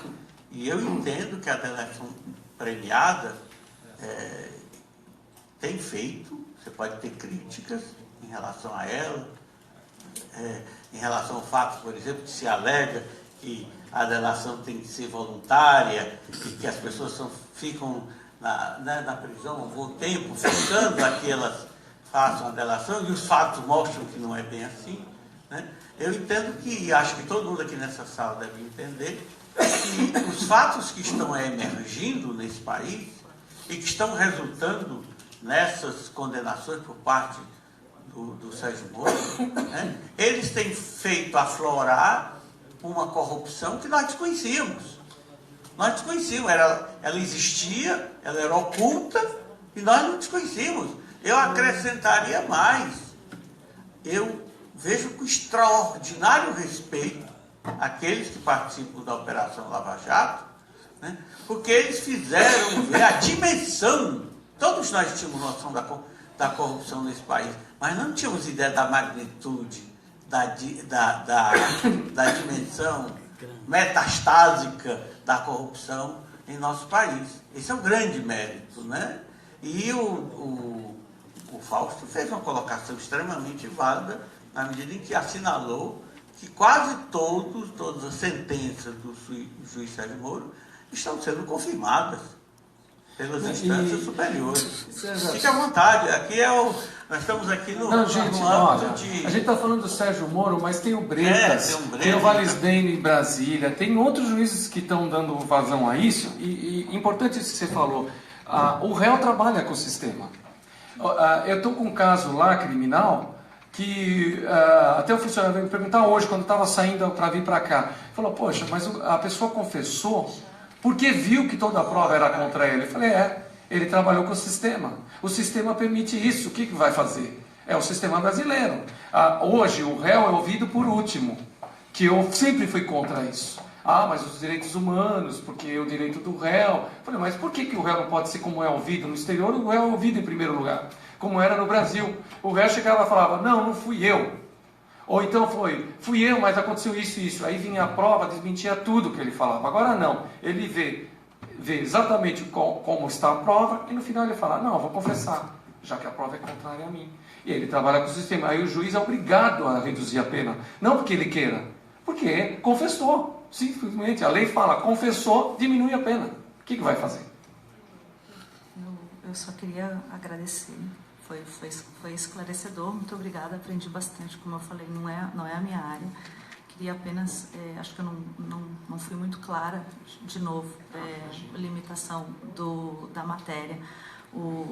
Não fiz nenhuma crítica ao especial a esse magistrado ou aquele, como eu disse, o professor Sérgio Moro, agora ele está licenciado, mas é meu colega na universidade, e vi que ele sofreu tanto de um lado quanto do outro, né? Mais pressões do que a mídia pôde, inclusive, acompanhar. O meu questionamento sempre foi, e eu mencionei especificamente porque, por decisão dele, houve uma mudança de entendimento no Supremo Tribunal em relação à questão o condenado em primeiro grau poder recorrer em liberdade, porque foi uma mudança de interpretação na questão do grau de jurisdição. De modo nenhum falei da questão de trânsito em julgado ou de outras medidas que o sistema penal permite de liberdade condicional. Como eu falei, eu estou realmente fora de casa. Eu agradeço muito, como eu disse, eu não sou uma crítica do modelo de delação premiada. Eu questiono muito o modelo e que, claro, acompanho muito mais pela mídia do que pelos tribunais ou por dentro dos tribunais, mas me preocupa muito, como eu digo, esses dois pontos que coloquei, ou seja, uma flexibilização do princípio da inocência, que a mim parece um retrocesso, como o senhor Meus falou, se a lei permite um recurso até o 4º grau de jurisdição, se a Constituição permite que ele possa recorrer em liberdade, porque a liberdade é um grande direito, ou seja, o sistema está trabalhando para ele. Então, sim, precisamos, dentro da lógica do próprio sistema, não é? Seja de um lado, seja de outro, respeitar os direitos humanos. Então, se ele tem direito a recorrer 5 vezes, em 5 graus, com 500 recursos, porque a lei e o sistema lhe permite, bom, então a liberdade... mas vai prescrever. Bom, então muda-se a lei, não é? O que não dá é para a gente atuar em determinado... Ou seja, interpretar a legislação e o sistema num determinado momento sobre uma perspectiva que protege determinados réus, não é? E em outro modelo ser, como o senhor mesmo colocou, não é minha responsabilidade salvar a vida do indivíduo, então, ou seja, lavar as mãos para outros. Então, assim, a interpretação tem que ser de uma certa lógica e com certo acompanhamento. E no que eu quis destacar, única e exclusivamente sobre essa questão, é de que me pareceu que, inflação penal, no sentido de que nós tivemos, sim, nos últimos anos, uma série de novas leis, a lei de terrorismo, a lei de corrupção, a lei, ou seja, uma série de criações de novas leis penais, redução da maioridade penal, ou seja, há sim uma inflação no Brasil. Claro, isso deriva, inclusive, de uma cultura de acreditarmos ainda que o direito penal pode resolver e apaziguar realidades sociais, socioculturais, econômicas e educacionais. Então, de novo, me desculpe se de alguma maneira fui indelicada com alguns posicionamentos. Agradeço imensamente, aprendi muito. E ao professor César, igual, pela oportunidade. E muito obrigada. Olha, gente, eu peço desculpa se dei defesa enfática, mas a gente tem que pensar em efetividade. Não dá para ter um sistema que não seja nunca efetivo. Vejam, se a gente interpretar de forma absoluta, nunca vai poder prender, nem depois do trânsito de julgado. Por quê? Porque cabe a revisão criminal. Revisão criminal cabe a todos sempre. E aí? Não vão prender. Porque na revisão criminal o juiz pode reverter, pode chegar e falar, não, realmente houve um erro na apreciação da prova. Então, tem que ter um bom senso na coisa. Vejam, nos Estados Unidos, o 1º grau é preso. Na França, eu fiz estágio na França, não existe pessoa que não vai presa no 1º grau. A gente está falando de prender depois que o tribunal, num colegiado, confirmou em 2º grau, e assim com muito custo. Só que vejam, se está incomodando prender no 2º grau corrupção, vai incomodar se prender por estupro no 2º grau? Ou vai esperar até o 4º? Vai incomodar se prender por crime de homicídio praticado por organizações criminosas como essas que eu mencionei, PCC e outros? Não vamos prender também, porque o último... Então vamos prender só depois do Supremo, ou seja, não prendi nunca, porque o Supremo demora tanto, que não tem efetividade. Então, para que o direito penal? Realmente, vamos acabar com o direito penal, porque não está servindo de nada. Tem que ter um mínimo de temor à lei. E não se tem temor. Por isso que a gente está no estado de coisa. Eu vim para cá e falo, não posso ir na praia, aqui em Fortaleza. Quando isso, eu, de São Paulo, podia imaginar que em Fortaleza a violência ia chegar do jeito que chegou. Imaginaria em São Paulo, mas não em Fortaleza. E eu fui para Natal, a mesmíssima coisa. O crime organizado está tomando mais corpo. E a gente não pode agir. Não se pode agir com o direito penal, porque não tem efetividade. Então, o que vai fazer? Então acaba o direito penal, toma-se conta de tudo. A gente tenta fazer algo. É óbvio que o que é surpreendente é que agora que estão sendo presas algumas pessoas que jamais eram no passado. Porque essas pessoas foram flagradas neste momento. Mas no passado se tentou. Vocês lembram da Operação Castelo de Areia? Eu que estava com ela. Era Lava Jato. que foi barrada, porque o sistema quis barrar naquela época com 1000 discursos em prol do direito humano, que era discurso, desculpa, vazio, porque ali estava o limiar da Lava Jato. Toda a corrupção que está aparecendo hoje já estava lá atrás, mas não deixaram. Agora deixaram. Aconteceu, o fato foi maior e mais contundente do que a tentativa de... Quando veio a tentativa de obstruir o fato, já era tarde. Não conseguiu, porque a população toda estava vigilante, atenta e desqualificadora, como eu falei há pouco. No Brasil, no mais das vezes, não se pune o criminoso, se pune a pobreza. Porque a grande parcela da população encarcerada nesse país não tem condições de contratar um advogado particular e se utiliza da defensoria pública, que é brilhante. Nós temos defensores aqui, eu respeito a defensoria, mas ela é insuficiente. Ela é insuficiente. Enquanto isso, aqueles que têm recursos e que contratam bons advogados, eles protelam, né, de forma indefinida até que os crimes sejam prescritos.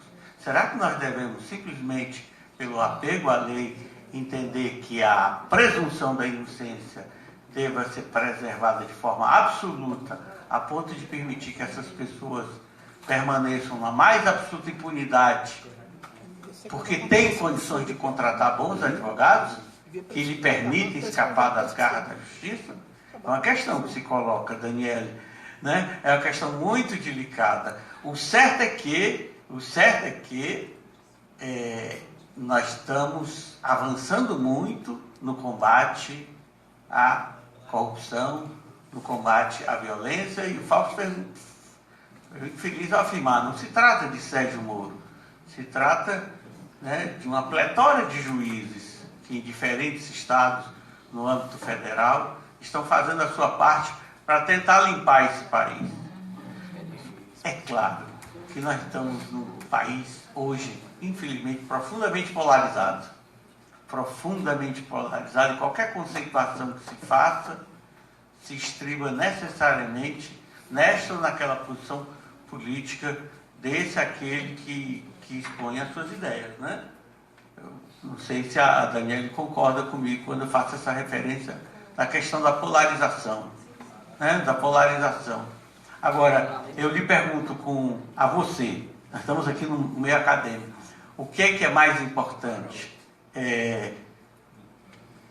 Consoante uma decisão do Supremo Tribunal Federal, porque a construção do direito não se faz só pela lei, se faz também pela jurisprudência.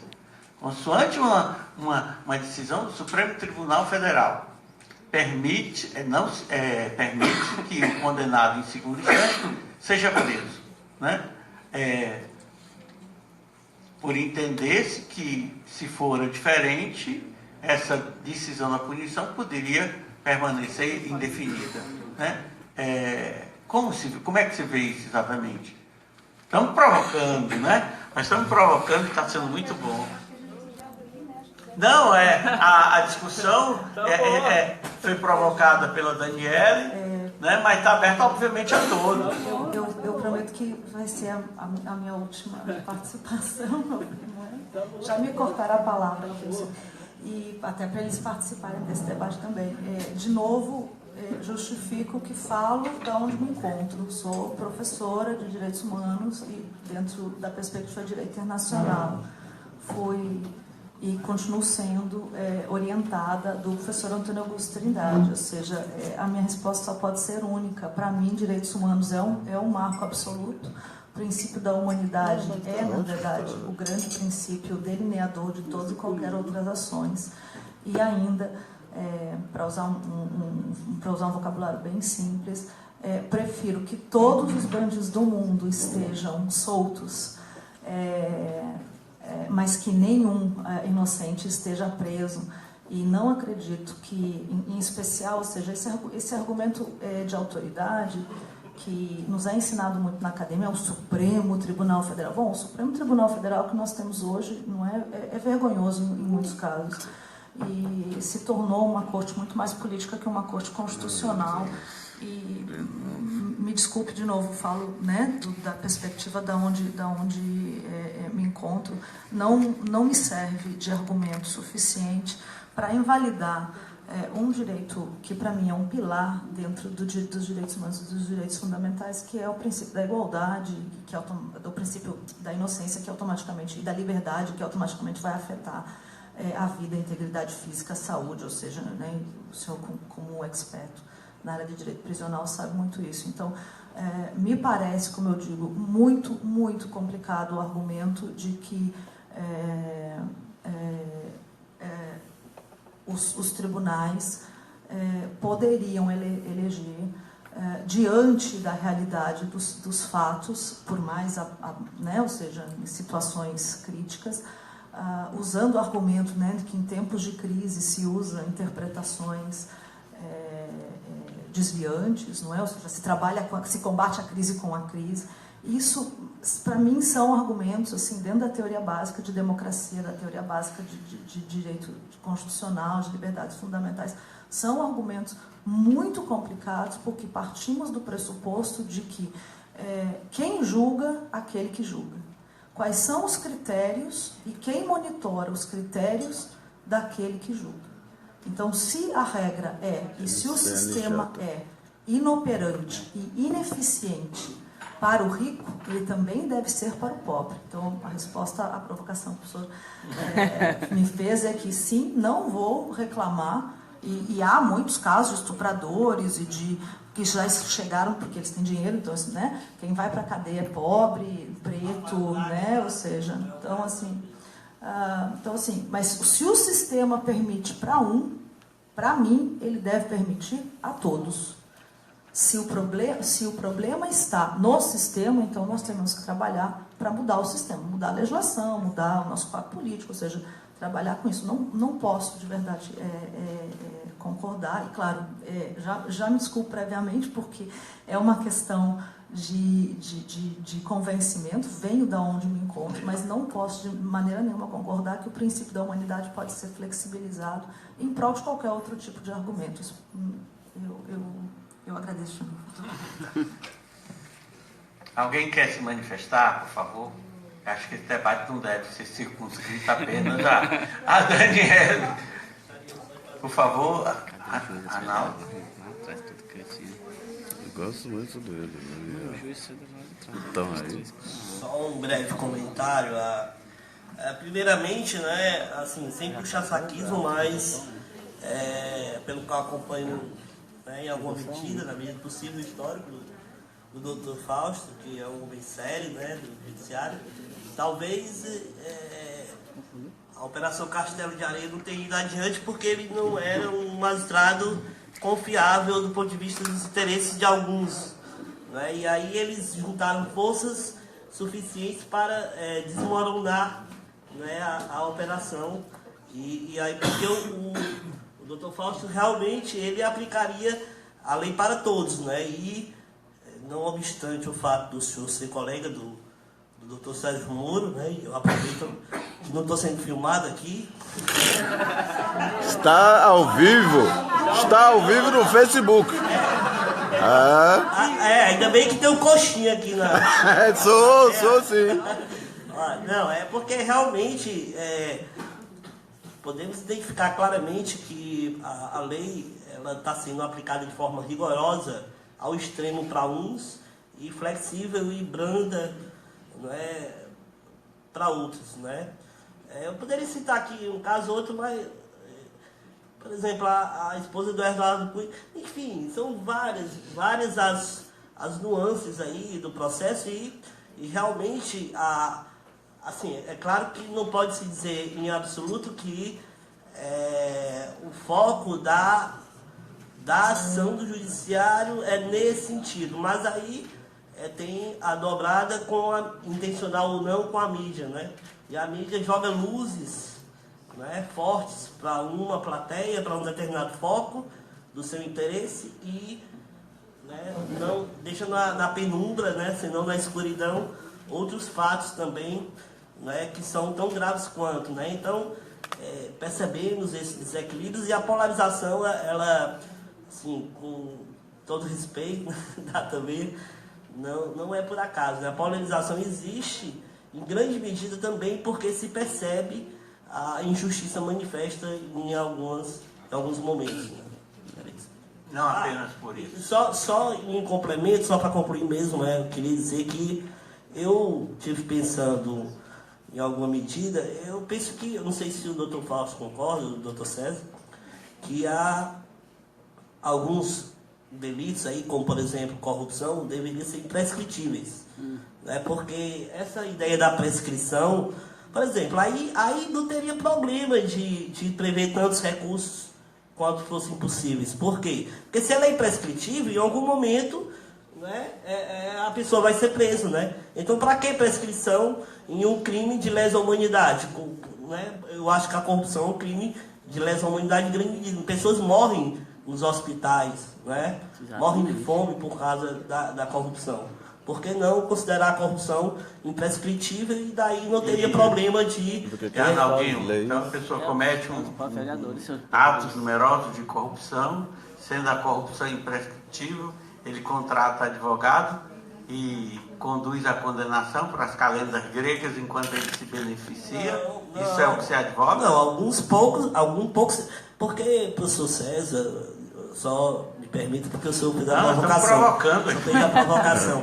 É porque assim, não dá para partir do pressuposto que a pessoa foi acusada de um ato de corrupção e ela seja julgada em definitivo em um curto lapso temporal.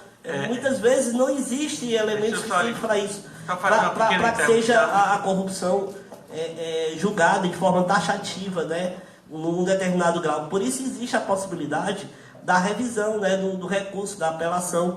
Se tem razões suficientes ali colocadas na peça recursal, que não indicam que o recurso é meramente protelatório, por que não se admitir? Né? Eu penso que o problema aí está na prescrição, né? Porque a prescrição, eu acho que o tempo realmente depõe contra, como aquela areia, né, da ampulheta, né, que vai saindo, ali o juiz fica correndo quanto tempo, porque tem que condenar, porque tem que dar uma satisfação para a sociedade. Né? E aí, se for imprescritível alguns tipos de delitos, como corrupção, né, que atinge a coletividade como um todo, aí não teria esse problema do juiz ter que acelerar o processo para condenar e já prender em segunda instância, porque poderia se esperar os devidos processos recursais aí. Obrigado. Eu perguntaria ao Dr. Fausto se no caso, na terceira instância, se existem muitos e muitos casos de revisão contrária, pelo que eu sei, né, no levantamento feito pela Justiça Federal, né, são poucas as decisões que são revertidas, né, que justificariam, então, a decisão tomada pelo Supremo Tribunal, que pode ser revista, inclusive, daqui a algum tempo, né, que isso vai ser reanalisado. Perguntaria. O que existe hoje, existem muitas decisões que são prescritas, são por causa do tempo do judiciário. A recurso demora tanto que acaba a prescrição. Quase 90% dos crimes hoje acabam em prescrição. E uma das medidas, das 10 medidas do MP, era justamente tornar imprescritível a corrupção, aumentar a pena, que é um crime grave, atinge a sociedade como um todo. Quando a gente fala em direito do réu, a gente está falando de direitos humanos do réu, a gente tem que falar de direitos humanos da vítima também. O direito de punir tem que ser compreendido como direito humano. Né? A vítima tem direito à sua a igualdade, e a igualdade se dá quando a pessoa é presa, condenada conforme a previsão da lei. Então não existe igualdade se o outro é solto, nunca é preso, e a vítima continua. Eu não estou falando só de corrupção em geral, a vítima continua à mercê e desprovida de qualquer... Não sei se vocês viram o caso lá de São Paulo, da pessoa que ejaculou num ônibus e foi solta. Está tendo uma reação brutal contra a decisão do juiz que soltou a pessoa, soltou no primeiro grau, né? E aí? Era caso de condenar e as pessoas, a sociedade não está aceitando a soltura da pessoa, porque entendeu que haveria uma concretização de uma violência semelhante a um estupro consumado.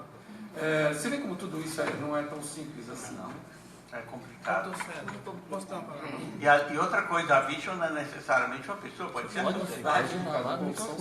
A corrupção é a sociedade que paga um preço elevadíssimo, né, pelas pessoas que corrompem. Qual é a razão desse país estar em tamanha crise? Qual é a razão que levou o Rio de Janeiro à bancarrota? Qual é a razão?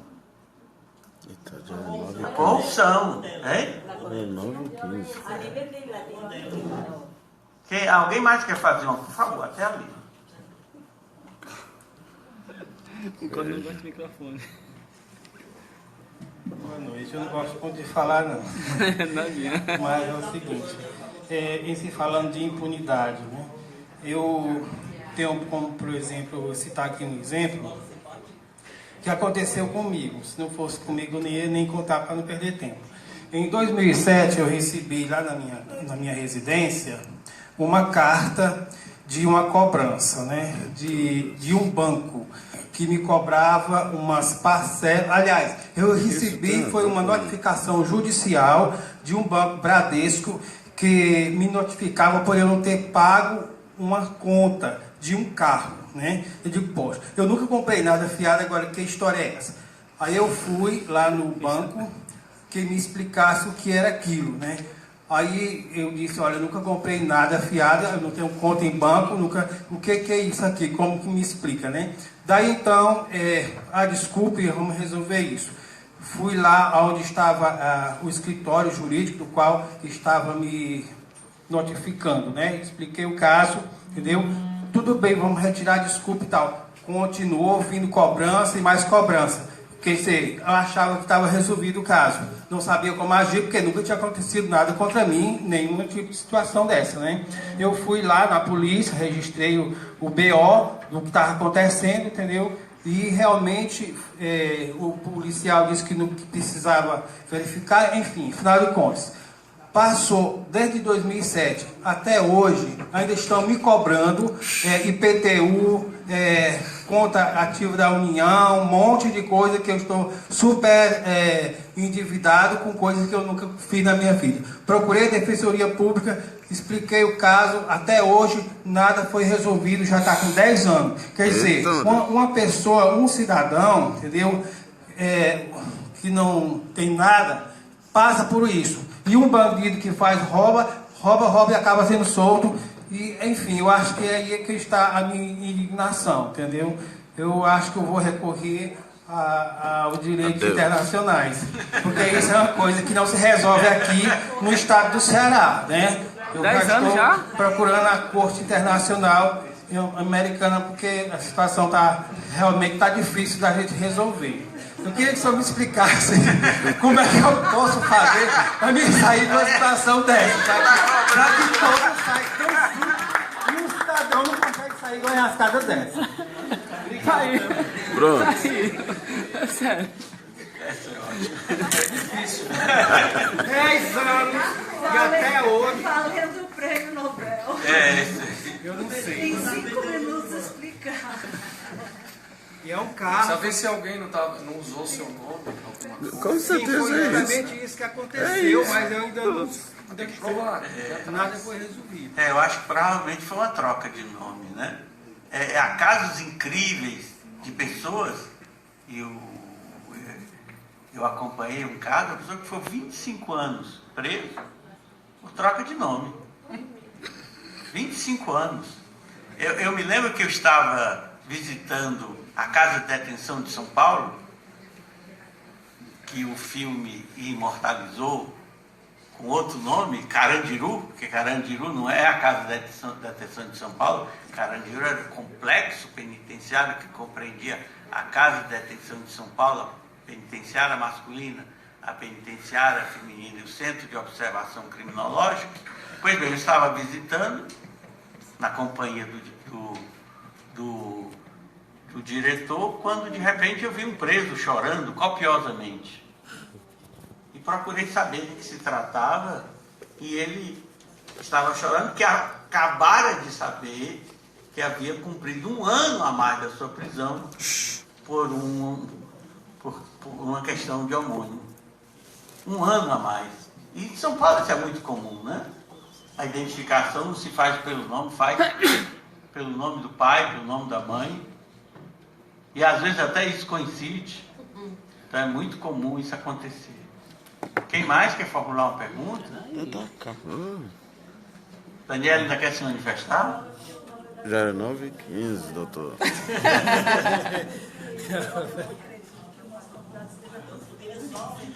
Ele chegou de São Paulo, né? Veio direto para cá, né? Chegou 6 horas, só deu tempo de guardar a mala e vir direto para cá. E efetivamente essa foi a sessão que mais se prolongou neste curso de Direitos Humanos. Eu pediria a Daniele, por favor, em nome do corpo docente, que fizesse a entrega ao Dr. Paulo do certificado que existe a sua participação nesse evento. Deixa eu tirar foto. Não pode ser ali aqui embaixo, se o pessoal puder. Né? Vai tirar. Quem pode tirar aqui?